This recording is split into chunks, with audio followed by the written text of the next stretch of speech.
দেশে ডেঙ্গু সংক্রমণের সাথে বাড়ছে এডিস মশার বিস্তার, ভারী হচ্ছে মৃত্যুর পাল্লা। স্বাস্থ্য অধিদপ্তর বলছে এবছরের ৯ মাসে ১৬৩ জনের মৃত্যু হয়েছে। শুধু সেপ্টেম্বরে মৃত্যু হয়েছে ৮০ জনের। অক্টোবর মাস জুড়ে পরিস্থিতি আরও ভয়াবহ হতে পারে বলে আশঙ্কা করা হচ্ছে।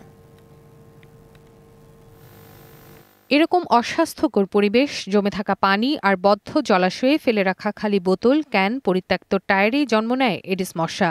এবার অতিবৃষ্টির কারণে যার বিস্তার বেড়েছে কয়েক গুণ। মশার বিস্তারের পাশাপাশি হাসপাতালগুলোতেও বেড়েছে ডেঙ্গু আক্রান্ত রোগীর সংখ্যা। স্বাস্থ্য অধিদপ্তরের তথ্য বলছে, চলতি বছর সেপ্টেম্বরে প্রতি সপ্তাহে ডেঙ্গুতে আক্রান্ত বেড়েছে আগস্টের তুলনায় ২০% বেশি। মৃত্যু হয়েছে ৮০ জনের। সেপ্টেম্বরের প্রথম সপ্তাহে ডেঙ্গুতে প্রাণ হারান ১১ জন, আর মাসের শেষ ৭ দিনে মারা যান ৩০ জন। আর জানুয়ারি থেকে সেপ্টেম্বর পর্যন্ত ডেঙ্গু আক্রান্ত হয়েছিলেন প্রায় ৪০,০০০। বেড়েছে মৃতের সংখ্যাও। অক্টোবরের ২ তারিখে একদিনেই মারা গেছেন ৮ জন।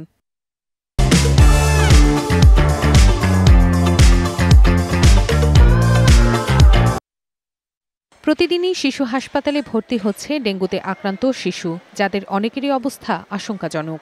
ওর ডেঙ্গু হয়েছে, নিউমোনিয়া হয়েছে, অবস্থা খারাপ ছিল না, ভালোই ছিল, এখন আসছে ভালোই মাশাআল্লাহ দিন। তো এখানে আনার পরে ওই পরে 3বার শকে চলে গেছে। এখন আমার মেয়ে এখন সুস্থ আছে। জ্বর যদি বাচ্চার থাকে 3 দিনের মধ্যে অবশ্যই অ্যানাসাইনাইজেন করাবে।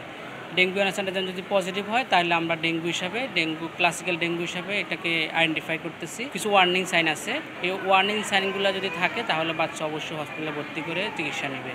মশা ধ্বংস করতে নিয়মিত ওষুধ ছিটানো ও প্রয়োজনীয় পদক্ষেপের পরামর্শ দেন তিনি। আমাদের যেটা করতে হবে, জলাবদ্ধ যে কোনো জায়গা, অল্প আকারে হোক আর বড় আকারে হোক, সেটাকে আমাদের ঠিক করতে হবে।